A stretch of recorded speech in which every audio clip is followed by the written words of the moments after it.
And I'm joined now by Aaron MacLean. He is the CBS News national security analyst and host of the School of War podcast. Aaron, thank you for your time. Let's start with Iran's position on Israel. Could this jeopardize the U.S. agreement with Iran, you think?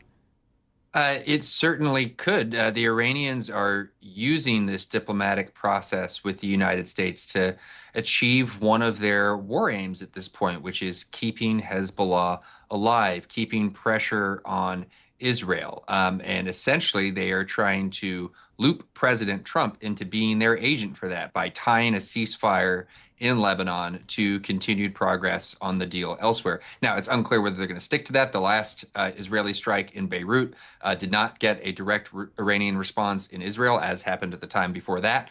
But the possibility that Iran, will hit the brakes on this diplomatic process because of ongoing fighting in Lebanon absolutely is there.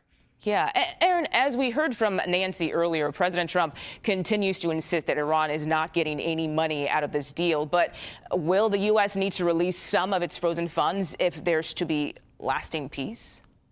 Right. So there's a distinction here. The White House, the president, have been very adamant that there's no American money, no taxpayer dollars going to Iran. And that may well be true. It wouldn't surprise me if it were true.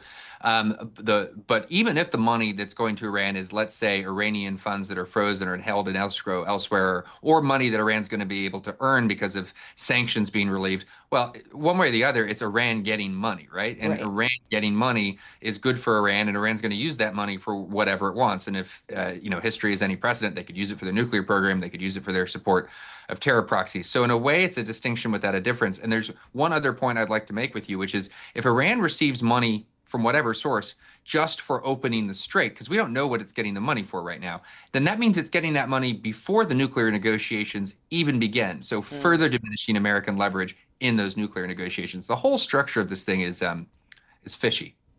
It sounds very fishy. And Aaron, I want to ask about that because I know there's still more negotiating. This is a deal, but then there's still more negotiating to come. But when we look at the big picture here, the U.S. wanted Iran to basically not have any nuclear weapons. The focus seems to have shifted entirely. Is the U.S. coming out of this with the upper hand at all? Well, if you listen to the president, if you listen to Vice President Vance on CBS yesterday morning, they are adamant that this document, this memorandum of understanding and the process that it is setting up will prevent Iran from ever having a nuclear weapon and that it's a great deal. To which I say, great, let us see the text of the memorandum of understanding, because if what you say is true, then we'll all read the memo and it will be clear to us that we are on a very good road ahead. But the fact that this memo hasn't been released indicates to me that maybe they are concerned that the public reception of it will be not quite as positive as they would hope for. And President Trump, he says he thinks the next phase of negotiations will move very quickly. But that's, as we said, even with Iran's nuclear program on the table. What is your assessment, basically, of what could come next here, even after the signing on Friday? I mean, with respect, negotiations with the Iranians never moves quickly. It's what they're really good at. It's a core competency of theirs from a perspective of statecraft, is stringing these things out, dragging them along, taking time, sapping the energy of the party on the other side of the table.